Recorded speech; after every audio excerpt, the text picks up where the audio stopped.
Hi, this is Debbie. Welcome to Family Music Chat, where I interview family members to discover their musical memories and the effect music has had on their lives. Let's dive in and listen to the soundtrack of a person's life. My guest today is my youngest son, Luke. Welcome, Luke, to the podcast. Thank you for having me. Okay, let's just dive right in.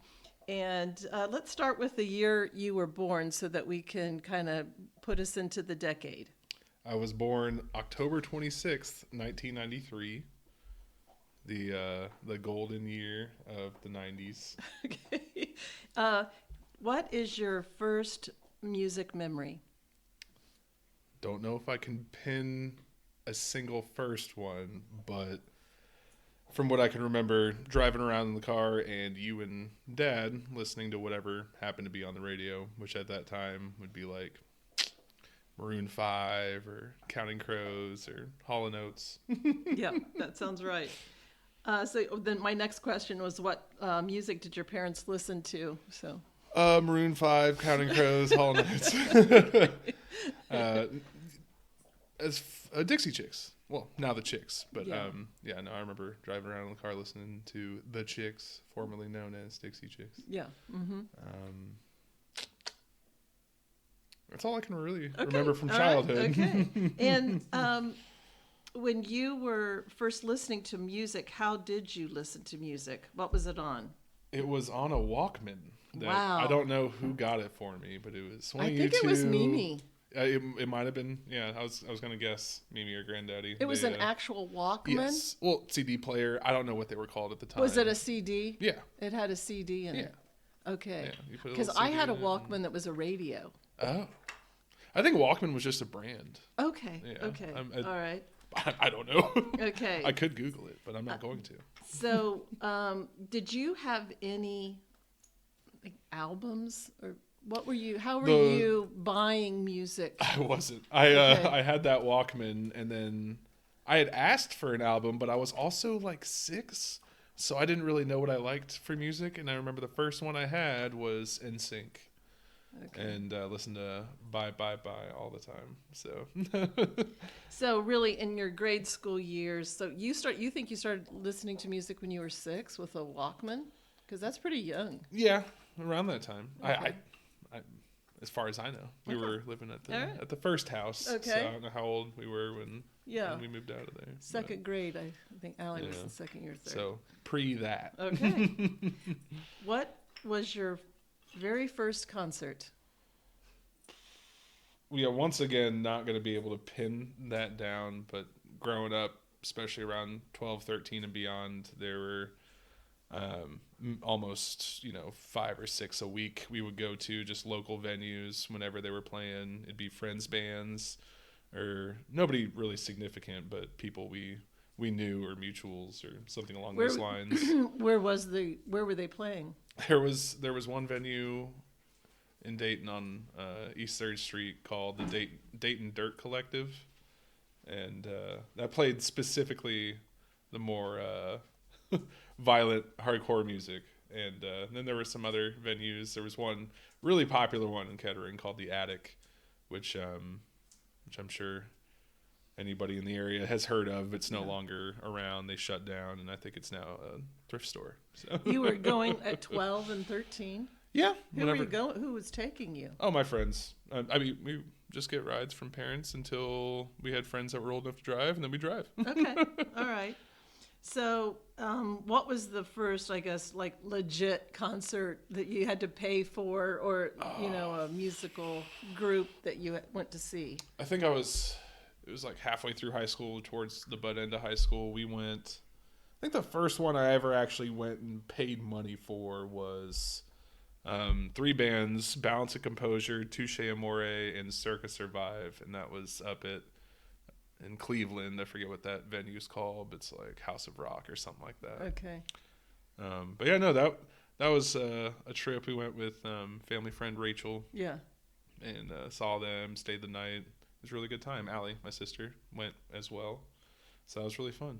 You used to tell me that you went to house shows, and they were really popular when you were what age? And what were they? Teenage years. House shows were essentially a locally known band or a friend's band or something would host a house show, and it was like $2 to get in there, and it'd be in a basement, and everybody would be underage drinking and playing very loud music in the basement. And sometimes it was there were some significant bands that snuck in there and had some shows in just a random person's basement in Kettering or Dayton or wherever else. Do you think that goes on now? Probably. I wouldn't know. Okay, we have to ask Max. We'll ask the youngins. Okay, all right. But I have to imagine it was pretty fun when at that time. What was your most memorable concert? Most memorable, man, it's gonna be a tie between I saw Third Eye Blind for free with Rachel, and then just recently with Rachel, once again we saw My Chemical Romance in Cincinnati, and that I don't know. I have a lot that I'll always remember, but those two are very significant for sure. I was doing my research yesterday, and they said that My Chemical Romance they're considered one of the most influential rock groups of the 2000s. Oh yeah, 100%. Yes. They came along a little bit after emo music came along, and they really adapted into that. And the lead for that band, Gerard Way, was just extremely talented, and he influenced a lot of people. I mean, people would go to his shows in the early 2000s holding signs and shirts that said "You saved my life" and all this other stuff. And he wrote his songs. Yeah, just from the music he wrote. And he also wrote a comic book called Umbrella Academy, which is now a Netflix adapted show, and it's just really good. You should check it out. Well, not you. I don't think you like it.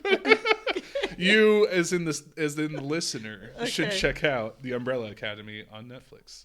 As long as you are over like 15, it's somewhat inappropriate, but it's good. It's good. What was it about his songs that saved people's lives? I can't speak for them. I wouldn't say he saved my life, but it was more so maybe the normalization of mental health issues in a time when it wasn't very prevalent. That was a lot more that it was more common than people thought. So at that time in the early 2000s, or at least in my experience growing up, people didn't really talk about their mental health issues, and they would pour that kind of stuff into into the things they liked, like art and music and stuff like that. So I think him and that whole group just going out and making, albums that millions and millions of people listen to about that was very significant. And they're also just super good. Yeah. They're just really talented. I remember I had a song of his on my playlist. It was Gerard Way and the Used singing Under Pressure. Arguably better arguably better than the original. Yeah. That was an incredible cover. Yeah, you remember that one. That was great. What would you say, what year did you graduate from high school? 2012. 2012. So what would you say is the classic song or a couple of songs from high school? That's a really hard question to answer, just because during that high school time, every year for the 4 years I was in high school, there were 50 hit songs, like top 50 coming out every year. Yeah. If we're talking about one that would remind me of high school, it would be pretty much anything by Brand New or City and Color, because I listened to those two bands heavily in high school. Not so much anymore, but I do. Yeah. All music I've listened to before and don't as much anymore, I'll revisit from time to time and still enjoy it just as much, if not more so. Okay. What are the top 3 go-to groups or songs you listen to feel good, like a feel-good music? Oh, feel good. Mm-hmm. There's not a whole lot of bands I listen to that make me feel good. It's all sad music. Your sister said comfort, you like a lot of sad music. Yeah. It's good. It's very good. I would say Modest Mouse. Third Eye Blind. Third Eye Blind's not sad music. That's I can say. We Tom and I listened to that last night. We liked it. That was good. Yeah, that's and then My Chemical Romance. I mean, surprising enough, it gets me hype. You know? I'll play it on the way to do something fun, and I get more excited or more energy to do that fun thing. So Okay. Do you have a guilty pleasure? Like it's embarrassing to say that you listen to it, but you love it. Honestly, I don't really get embarrassed by music choices anymore. Growing up, I absolutely did. I mean, especially just being around other kids. Kids are cruel, so Yes. you'd have to hide your more the guilty ones. But now I have no problems. I love Evanescence. Yes. Something I've been listening to for almost 2 decades, and then one that I was always embarrassed of when I was a kid that I absolutely am not now is Justin Timberlake. Okay. Love JT. Okay. All right. Is there a song you hate or an artist that you can't stand? Not hate. No, I mean there are definitely some things that I would prefer to not listen to. If they're on the radio, I skip it. But most of those are more modern music that come out that I just don't. I don't get why people like it. But you know what? The music's subjective, just like any art. So I try my best not to judge, but. I can listen to almost anything and enjoy it. Okay. Or at least force myself to. Yeah. Have you ever sang karaoke? No. So you don't have a favorite karaoke song? No, and I never will. I would have to consume quite a lot of alcohol to reach that point. But if I had to choose one that I felt confident in, yes, it would be Vienna by Billy Joel. Which is good. Just a family. It's all of us. We love that song. So. Yes, that's good. But that's the one that I feel like I can probably keep in key. All right, this one's a strange question that people have trouble with. If you had theme music, like if you were on Johnny Carson, which now I don't, Jimmy Kimmel, I don't know. So what's your walk-up music? If you were walking in. It's a little obscure, but Flashlight by Parliament. Okay. That's a real good one. In less obscure, Evil Woman by ELO. Okay, so. I know that one. Is there any song that you listened to that later on you found out that you had the lyrics wrong? Yeah, not so much anymore. Especially right now, Spotify has like a little. Spotify is what I primarily listen to music on, but they have a little feature now where you can click at the bottom of the song and it shows you all the lyrics right there on the page. But when I was growing up, I would every time I heard a song or a band or any album, whatever that I loved, I would just go online and look up the lyrics because I didn't want to be wrong. Except for the one that we had already discussed multiple times was "Blinded by the Light" by Manfred Mann's Earth Band. Definition of a one-hit wonder, but it says revved up like a deuce, and I mean for my entire life I thought it was douche. So I did not know how you revved up. That was mine in high school, and it was like 30 years later or something. Anyway, so it doesn't matter. I'm still gonna when it's on. I'm still saying douche. It does not matter. Don't let the truth get in the way of a good song. Is there any song that you don't like because an ex liked it? No, I try not. I had heard horror stories from friends who had shared some of their favorite music with significant others, and after they inevitably broke up, it ruined it for them. So I made sure not to share anything that I found important with an ex or with a significant other. Is there a song that makes you cry? Oh yeah, all the time. Bunch of different songs all the time, but one that gets me every time is "Somewhere Over the Rainbow" by Ease. I cannot pronounce his. I'm not going to pronounce his last name or even try, but it starts with a K. He was Hawaiian. Dead now, unfortunately. But it was "Somewhere Over the Rainbow" that he also incorporated. Oh man, another song into it as well. Well, if I remember, I'll say it. Okay. What song would you dance? What a Wonderful World. I found, that is good. Yeah, it's very similar to Over the Rainbow. Yeah, he just blends it right into one another and back and forth. I think I have heard that. My next question is about a wedding, and I think it was that they played that at Ricky and Aaron's wedding. Actually. Oh, I probably wouldn't remember. I was a little inebriated. Well, and you and Ricky sang. It's on Family Music Chat Instagram, you and Ricky sang These Eyes. Do you remember? Oh, yes, the Guess Who. Yeah. Yes, I do. That was very funny. You and Ricky have a lot in common. Yeah. Very Especially similar music. taste. Yeah, very That's similar actually music taste. one of the reasons I started the podcast, because one summer day we were all sitting outside and you and Ricky, we were all there, but you and Ricky were talking and talking and talking about music. And I thought, oh, this is so good. Yeah, I was actually really surprised the similarities we had in music. Yeah. I mean, at first, but once she had said a few band names that were a little bit more obscure, I was like, okay, I already know the era of music you grew up in and absorbed. So Yes. I knew that we were going to have a lot in common there. Yeah. I mean, I have more in music, more in common with music than her than I do with her husband, my brother. Yeah.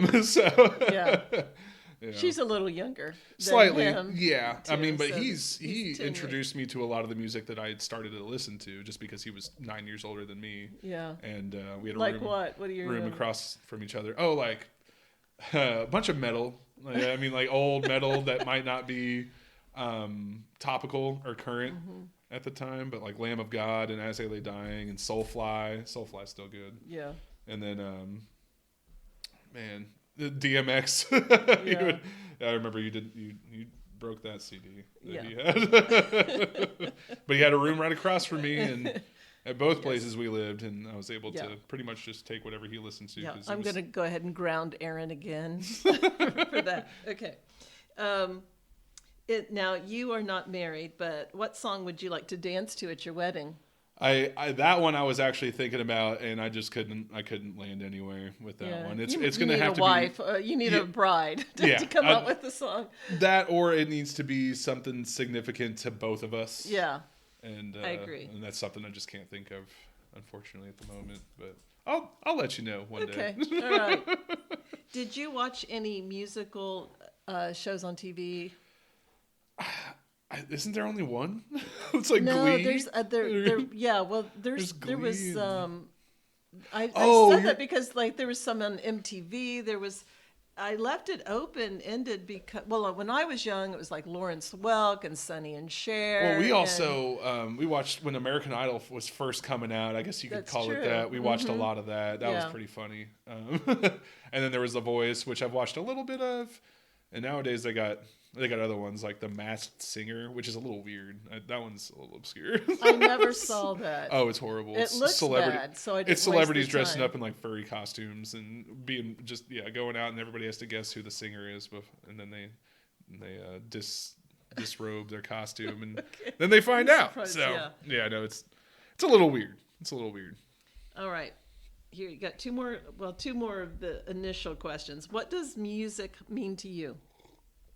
Excuse me. It means a lot. I mean, I think most people can say it's one of the most significant things that they have in their lives. It's also weird to think about, just a random conglomeration of sounds from different materials can make you feel emotions. It's insane. Yeah. I mean, it's really weird to think about too much, so I try not to. But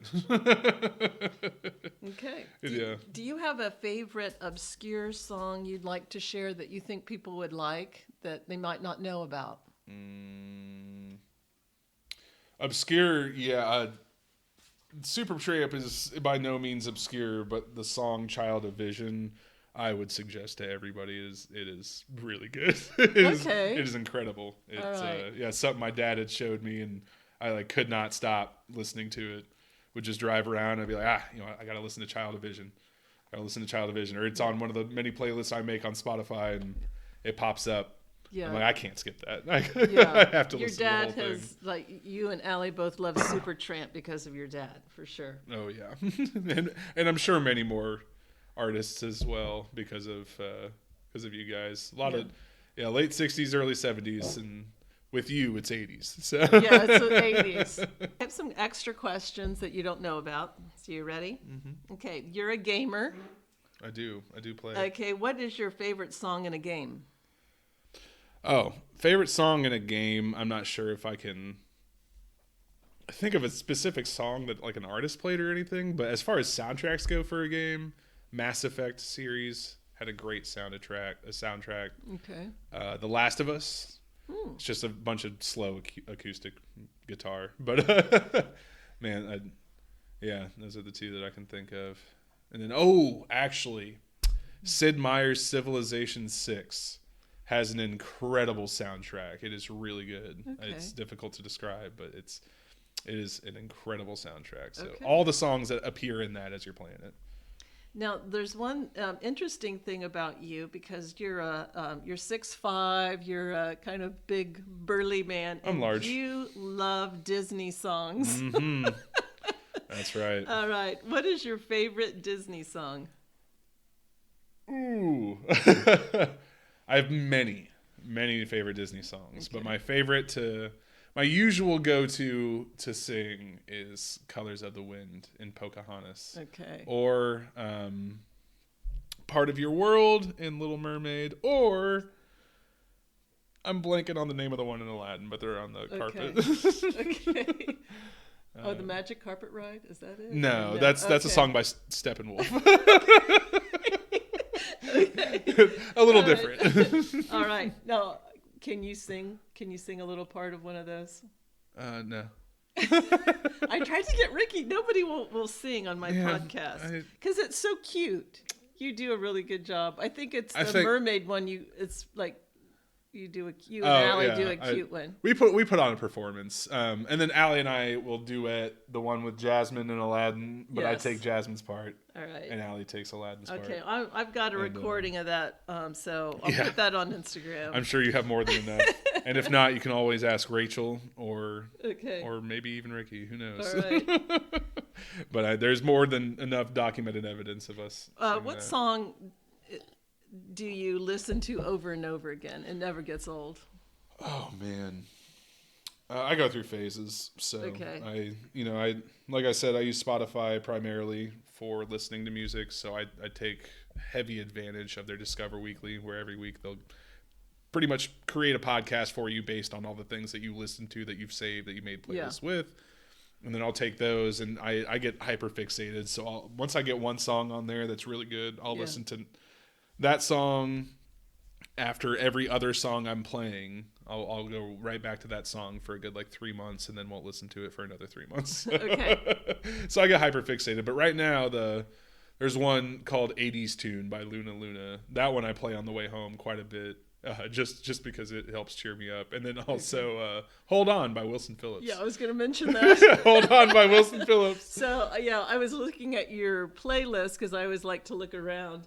And, I was like, Hold On by Wilson Phillips. Was that number one on my top songs? I don't think it was number one. It should have been. But also the other one that surprised me is Time in a Bottle by Jim Croce, because Jim Croce. When I was 13, I got a scrapbook, and the first thing I have in it, I wrote out the lyrics, which I had to just listen on the radio and write them down. Different time, yeah. You didn't have it's so nice didn't have Google. That my kids love it's touching to. I remember to know doing that something. I remember doing something similar with the first My Chemical Romance album I got. They had the lyrics in a packet in the back of the CD, which was nice. Oh yeah. So you get the CD and it'd have the little cover art on the front and the back, but there was a packet behind the CD. That's and right. It kept a list of all the lyrics and everything, which was nice.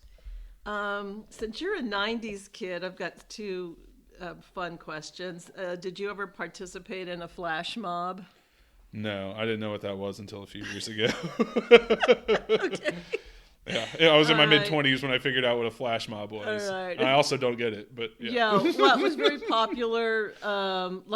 Everybody would be walking down a street, and all of a sudden, all these people would come out, and they would do a choreographed dance to music. It was just, and a lot of times people would ask someone to marry them after a flash mob or something like that. As common as it was, I never saw it in person. I did a few years ago see I believe it's called a haka ceremony where.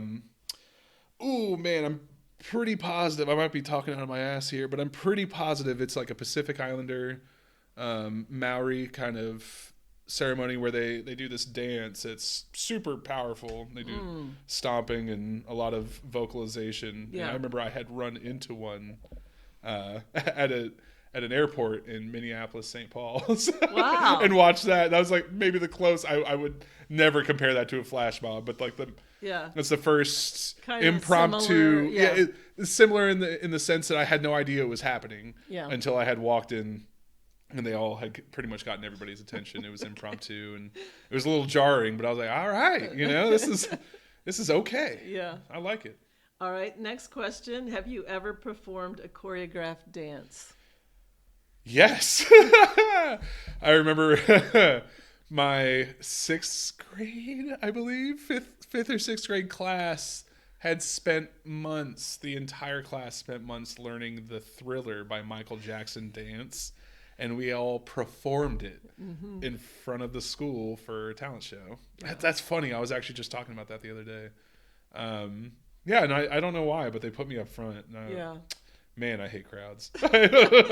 I'm not a performer. I might have a performer spirit. What I remember about it, you were all supposed to wear like the same color, and you told me like 1 hour before you left that was time. Oops. And so you didn't have the right color pants or shoes or something. I can't remember. There was something. I just wanted to stand out, I guess. Typical kids. Okay. I was going to ask you, a lot of your music, in a lot of the 2000 music, hip hop was really the most popular genre. And you have some hip hop in your playlist. Oh yeah. Yeah, absolutely. you have a range. I didn't see a lot of country. Do you listen to country? That's something I am just now getting into. Okay. I have never really liked country. I don't know why specifically. I did do a lot of not liking stuff in high school and grade school because it was cool to not like it. Okay. Or vice versa, because it wasn't cool to not like it. Yeah. But no, country is one thing I'm just now starting to get into, but I am finding that I'm pretty picky.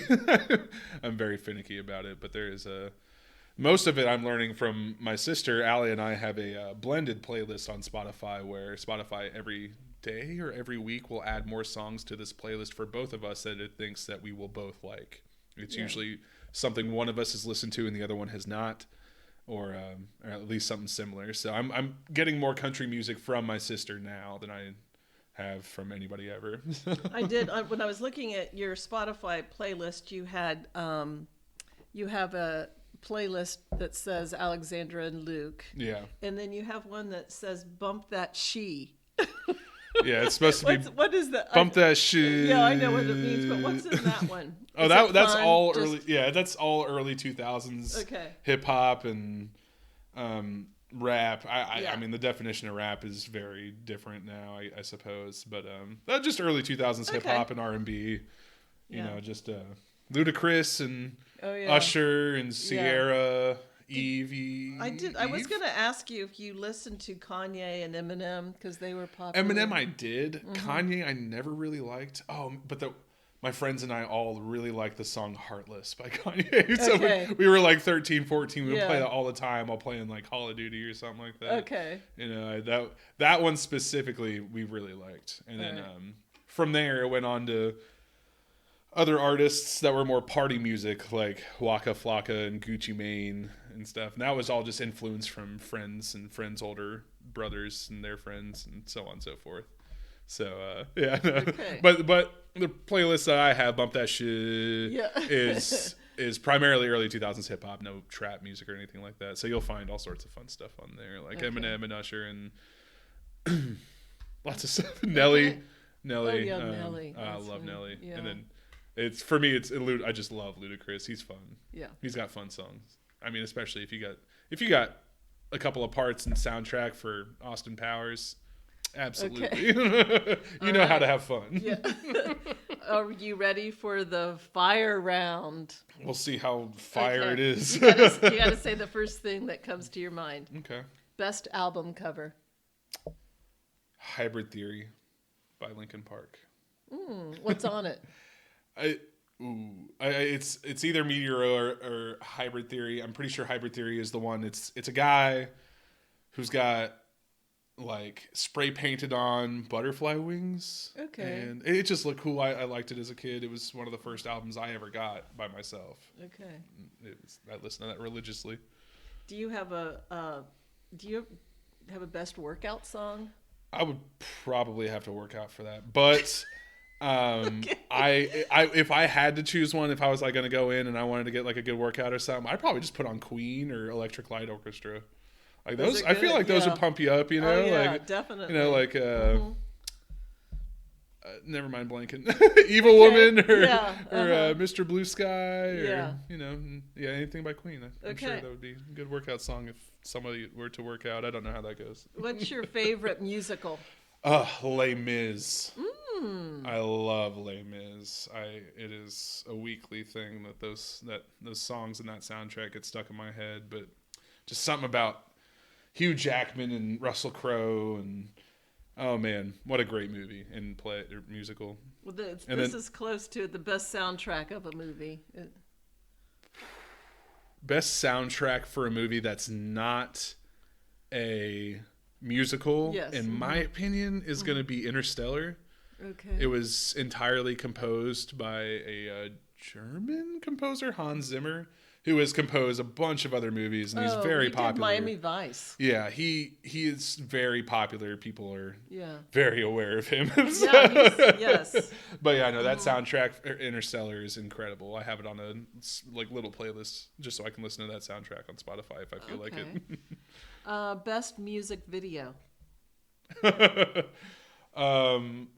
I like the weird ones. I like the really weird ones. I've had my girlfriend Colleen has showed me a couple of ones I've never seen recently, and I cannot put my finger on it now. But when I was a kid, I absolutely loved "Breaking the Habit" by Linkin Park. That music video was all animated. Oh, it was really cool. All right. And just to piggyback onto that, now that I'm thinking about first music memory, I remember. Okay, first music memory was falling asleep with a radio alarm clock. In my room, and I would listen to whatever came on 92.9 The X. Yeah. And that was a lot of Linkin Park, and I think Breaking the Habit was the first one I actually had. I waited to hear it again before I could record it on something and play it for someone else so they could tell me what song it was. Because I didn't have Google. So I could do what I do now and just, hey Siri, Yeah. Best musical TV show. We kind of talked about this. Yeah, the best one, strictly for the comedic value, I would say is American Idol. Okay. Because, it's just funny. Yeah. I mean, it was really funny. I haven't watched it lately, but in the old days, that mean guy, I can't think of his name. But Simon Cowell. Yes. Yeah. Horrendous. Yes. Horrible. Horrible. All right. Best live performance that you've seen. That I've seen? Oh, okay. Best one, it's a tie between My Chemical Romance and Modest Mouse. Modest Mouse, all my all-time favorite bands, I've all seen them live, luckily, at least once. And Modest Mouse is just incredible because they have about 7 or 8 musicians out there in their band switching out instruments each song. So someone's out there with a cello for one song, and they run back in the transition. They run back, and somebody else runs out with chimes or something else. Yeah. They're constantly switching out in between songs. They know how to put on a performance. The stage is very crowded up there when they're playing, just because of the amount of people who are playing up there and the instruments playing. But that, and then My Chemical Romance just has such a presence. Even now, as they're older, I don't know how old Gerard Way is. It's got to be late 40s or something at this point. Yeah. If I'm 29, he's got to be late 40s or something.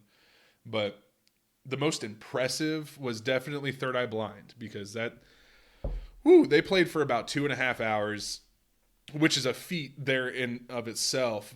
But the lead singer, the lead vocalist, Stephen Jenkins, about halfway through told the rest of his band to go backstage and take a break while he kept everybody in the crowd entertained for a good 20 minutes or so, just doing solo stuff on the drums, vocals, whatever else, giving his band a break. Wow. So they came back out and he kept playing. It was a collective 2.5 hours. And I mean, there is no way that would have been possible without some sort of illicit substances. So yeah, but it was just really impressive for a free show. That was something Rachel had, called me one day and she said, "Hey, you doing anything tonight?" And I said, "Absolutely not. I live a very boring life." she said, "You want to go see Third Eye Blind tonight? They're playing the Taste of Blue Ash, which is, in between here in Cincinnati, closer to Cincinnati." And absolutely. And it was incredible. It was really, really good. Bands like Third Eye Blind and My Chemical Romance, I really never thought I'd see live, and really feel thankful that I have that. And Billy Joel. Yes. Yeah, we all good. went to go see Billy Joel, which previous guests on your podcast Yes. have spoken of, and that was also just an incredible moment. But I want to give more of a highlight to the more personal experiences I've had. Yeah. And yeah, it was all How many really concerts do you think you've seen? I'm not Take a guess. Hundreds. Okay. Yeah. All right. I mean, and that was kind of the thing to do around this area, especially when you were underage. It's not like you could go drink or legally, or you do anything else. You would just be hanging out with friends, riding bikes, whatever else. And more often than not, when there was a night to hang out, we'd all hang out wherever there was music playing. Not even if we were listening to the music, we were just going there to hang out. Okay. So I mean, the amount of times that I've gone to a place that was playing a concert, not specifically to see it. It's just, it's in the hundreds for sure. Okay. But significant ones, like ones that I would talk about as far as like big and, well-known bands, maybe like 15 or so, something like that. Okay. Yeah. We're about to wrap it up, Luke. The one thing we didn't talk about was gorillas. Oh yeah, they're fun. Because that's also another good music video too. Between them and "Breaking the Habit" by Linkin Park, "Feel Good Inc." was a great music video, and "Dare." They're just really weird, and I love really weird. So if you watch those music videos, those are also animated, but just odd. Yes. When I was looking up your era, it said that the Gorillas are in the Guinness Book of World Records as the most successful virtual band. I don't doubt that. How many are there? What's a virtual band? Oh, I guess they don't have like an actual stage presence. They just use they have characters. Yeah. I kind of forgot about that. Yeah, so I never saw a lot that I would compare them to, so I never thought of them as a virtual band. I didn't know that was a thing. I thought that was just the Gorillas being the Gorillas. But they have had some stuff come out in the last like 5-10 years that was really good. Okay. Yeah, absolutely. Oh, yeah, I think a lot of people. They have a lot of guests. I even saw Stevie Nicks they have a lot of people as guests. Also there was weird. A whole list. Also weird. Yeah, people, I love Stevie Nicks is weird. I love her for it. So I'm not surprised to see them doing something with her. I have a question for you. What is with you and Allie and cornbread and butter beans? Because that popped up a few weeks ago. That's a brand new thing. That popped up on our like little blend playlist where it chooses songs for each of us. Yeah. She was already aware of it, but I was not. So it came up while I was driving around, and I was like, "Man, this is a bop." Cornbread and butter beans, you cross the table. Yeah, it's really, really good. I like it a lot. Okay. And then the other night, Colleen made some cornbread and not butter beans, but baked beans. But that didn't stop me from singing it. Okay. Very loudly and obnoxiously. All right. Is there anything that you want to say that I didn't cover? No. Go see music. Go see music live. Yeah. It is a completely different experience. You can feel it. It's it's incredible. There are a lot of the bands I listen to perform better live than they do in a recorded studio. You'd be surprised at what you see, especially a band like Modest Mouse, who's very popular but a little weird. Admittedly. They change their songs every time they perform it. So if you think you know the song, you show up, you sing in that song, they're changing the lyrics in the middle of it. Yeah. Because that's just they just play what they want to play. Yeah. They play for how they feel, and they know people like it, so they don't care. and a lot of times they play a song that they've never played before. Yeah, absolutely. There's that band specifically, Modest Mouse, has quite the history of obscure songs and bands. They have albums where I think there's a cassette tape. There's only like 100 of them around. It's chocolate something. I can't remember. But it is worth thousands and thousands of dollars. It's one of their original EPs from back when they were first starting, when they were inspired by the band Built to Spill. Yeah, no, they're incredible. You know, you go out there, you see they're playing this song. It's super popular. It's about 3 minutes long. Well, it's 9 minutes long now because they finished it and they want to keep going on a solo. And that's always it's cool incredible. Oh my gosh, and they're all so talented. Yeah. One of them unfortunately just passed away. Rest in peace. I think their drummer. I'm really blanking on the name right now, but yeah, he unfortunately just died young. But musicians, you know. Yeah. But yeah, no, just go see. If you got a favorite band, don't hesitate to spend like $100 or $150 to go see them, even like you said, even if it's like nosebleeds. It's a whole different experience.